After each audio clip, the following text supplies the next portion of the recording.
कानून के आजकल के दौर में हर कोई सेक्शन 319 सीआरपीसी के इस्तेमाल के बारे में बात कर रहा है। कुछ लोग इस 319 में किसी को समन करवाना चाहते हैं तो वो लोग अपने गवाहों को समझा रहे हैं। वो समझा रहे हैं कि उन्हें क्या क्या बोलना है। कुछ लोग इस 319 में समन किए जा चुके हैं तो वो अपने एडवोकेट से पूछ रहे हैं कि अब आगे क्या करें। बहुत सारे विद्वान साथी हैं जो बिना जाने कि कानूनी हालात क्या हैं डिस्चार्ज की एप्लीकेशन लगा रहे हैं। कुछ लोग हाईकोर्ट जा रहे हैं और चारों तरफ परेशान दम लोग भाग दौड़ कर रहे हैं। परेशानी है इस सेक्शन 319 सीआरपीसी से।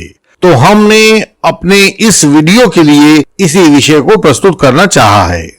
आज की वीडियो में हम विचार करेंगे कि पहली बात, कितनी मजबूत गवाही पर कोई नया आरोपी सेक्शन 319 में समन किया जा सकता है। दूसरी बात, सेक्शन 319 में नए आरोपी के समन होने के बाद उसकी कानूनी स्थिति क्या होती है। तीसरी बात, सेक्शन 319 में नए आरोपी के समन होने के बाद क्या आरोपी डिस्चार्ज के लिए सेक्शन 227 सीआरपीसी की एप्लीकेशन लगा सकता है। और अंतिम बात है कि इस बाबत सुप्रीम कोर्ट का कानून क्या कहता है। इन पॉइंट्स को हम एक एक करके चर्चा करेंगे। पहला सवाल है, सेक्शन 319 सीआरपीसी का उद्देश्य क्या है और आजकल यह कोर्ट के मामलों में सबसे ज्यादा चर्चित क्यों है। जवाब है कि सेक्शन 319 सीआरपीसी एक क्रिमिनल कोर्ट को यह शक्ति प्रदान करता है कि जिन आरोपियों को पुलिस द्वारा चार्जशीट नहीं किया गया है उनके अलावा दूसरे आरोपियों को भी इस केस में आरोपी बनाकर समन किया जा सकता है। किसी भी इंक्वायरी या ट्रायल के दौरान एविडेंस से ऐसा जाहिर हो कि किसी दूसरे व्यक्ति ने भी इस केस में कोई अपराध किया है तो उसे आरोपी के रूप में समन किया जा सकता है। अगला सवाल है, सेक्शन 319 सीआरपीसी के तहत किसी आरोपी को समन किए जाने के लिए कितने मजबूत एविडेंस की आवश्यकता होती है। जवाब है, सेक्शन 319 सीआरपीसी के अंतर्गत समन किए जाने के लिए यह देखा जाना जरूरी होता है कि रिकॉर्ड पर भावी आरोपी के खिलाफ आए सबूत को यदि काउंटर ना किया जाए, यदि उसका खंडन ना किया जाए तो क्या वह सबूत उस आरोपी को सजा करवा सकता है। यानी कि रिकॉर्ड पर आए सबूत का पर्याप्त आधार होना चाहिए। केवल किसी आरोप की रेफरेंस आदि के आधार पर भावी आरोपी को 319 सीआरपीसी में समन नहीं किया जा सकता है। इंडियन लीगल सिस्टम ने अपनी इंटेंसिव कंसल्टेशन के साथ 138 एनआई एक्ट के मैटर्स में भी आपको गाइडेंस देना शुरू कर दिया है ताकि आपको लड़ने से पहले ही हरा ना दिया जाए। जब आप हमारे मेंबर बनेंगे तो तत्काल आपसे पूछा जाएगा कि आप किस विषय में कंसल्टेशन चाहते हैं। आपको जो विषय चाहिए आप उसे बता सकते हैं। चेक बाउंस वाले मामलों में आपको सब कागजात का पीडीएफ बनाकर पहले से तैयार रखना चाहिए। इसमें हमें अपने विरोधी के साथ साथ समय को भी पछाड़ना होता है। This is a race against time also. हमारी शुभकामनाएं हैं कि आप विजयी हों। सवाल, यदि कोई व्यक्ति सेक्शन 319 सीआरपीसी में समन कर लिया जाए तो क्या वह डिस्चार्ज की एप्लीकेशन लगा सकता है।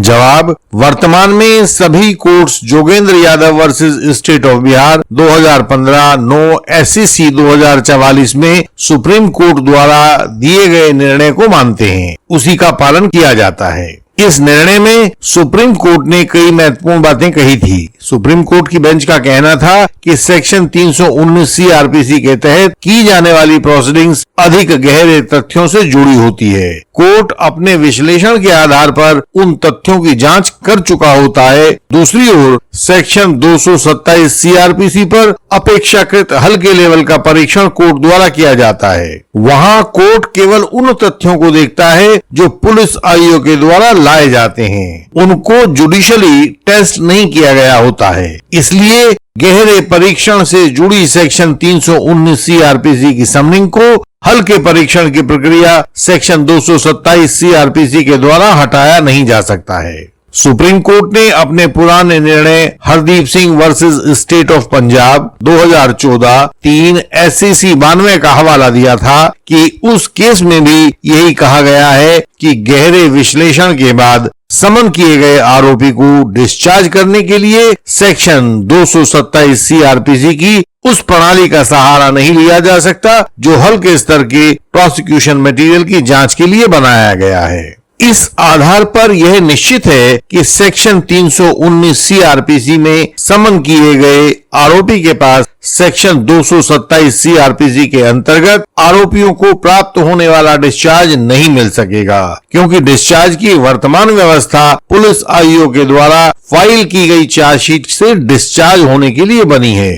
अगला सवाल है कि ऐसे में सेक्शन 319 सीआरपीसी में समन किए गए आरोपी के पास छुटकारे के लिए क्या रास्ते होते हैं, और जवाब है कि इसी जोगिंदर यादव वाले केस में सुप्रीम कोर्ट ने कहा है कि सेक्शन 319 सीआरपीसी के तहत समन किए गए आरोपी के पास ऊपर वाली कोर्ट में जाकर यह दिखाने का अधिकार हमेशा रहता है कि ट्रायल कोर्ट ने अपनी शक्तियों का अवैध या अनुचित प्रयोग करके यह समनिंग की है। रिकॉर्ड के ऊपर उपलब्ध एविडेंस के आधार पर यह समनिंग नहीं की जा सकती थी। यह भी दिखाया जा सकता है कि रिकॉर्ड पर आया हुआ एविडेंस पुख्ता नहीं है, लेकिन सेक्शन 227 सीआरपीसी का प्रयोग करते हुए सीआरपीसी की स्कीम में आगे से पीछे की ओर चलने की बजाय हम यहाँ पीछे से आगे की ओर उल्टी दिशा में चलने के प्रयास को नहीं कर सकेंगे। अतः इस तरीके से चलकर आरोपी को डिस्चार्ज नहीं दिया जा सकता है। सवाल है, तो क्या अब हमेशा यही प्रक्रिया आगे चलेगी कि यदि कोई आरोपी सेक्शन 319 सीआरपीसी में समन कर लिया जाता है तो वह कभी डिस्चार्ज नहीं हो पाएगा?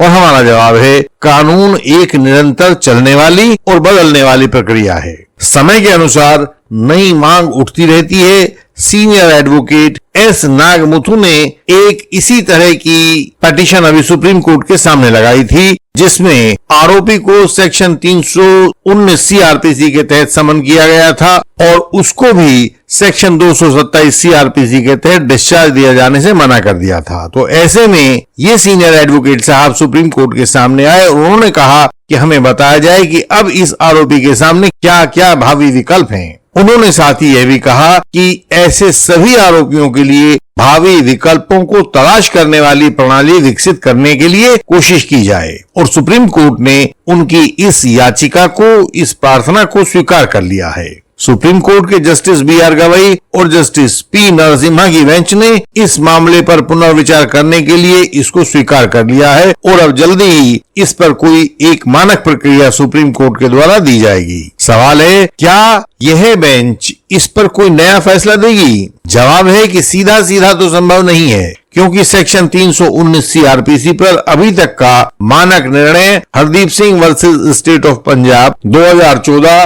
3 SCC 92 का है, और वह निर्णय 5 जजों वाली बेंच, जिसे हम संवैधानिक पीठ कहते हैं, उसके द्वारा दिया गया निर्णय है। तो इसलिए उसको बाईपास नहीं किया जा सकता है, उसका उल्लंघन नहीं किया जा सकता है। अब यह संभावना है कि यह वर्तमान bench Hardeep Singh versus state of Punjab में से ही कुछ नया निकाल लेगी, जैसे कि Joginder Yadav versus state of Bihar में सुप्रीम कोर्ट के द्वारा निकाला गया था। और दूसरा विकल्प यह भी संभव है कि यह bench chief justice of India से अनुरोध करेगी कि एक नई संवैधानिक बेंच बनाई जाए और Hardeep Singh versus state of Punjab के निर्णय पर पुनर्विचार किया जाए। तो इस प्रकार से पूरे के पूरे सेक्शन 319 सीआरपीसी के कानून की पुनर्रचना हो सकेगी।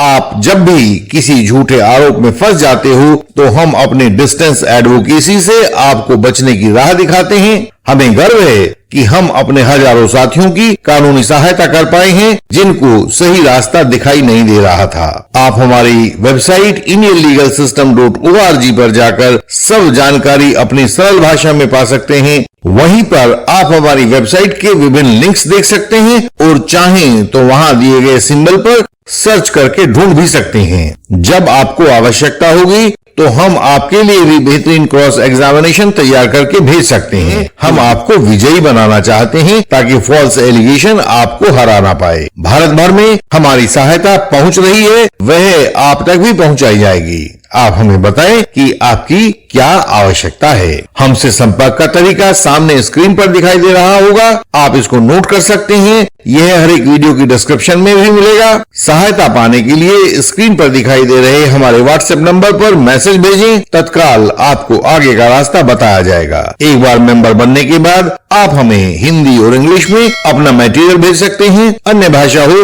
तो ट्रांसलेशन भेज सकते हैं। हम आपसे अगली वीडियोज में फिर मिलेंगे, तब तक के लिए प्रणाम।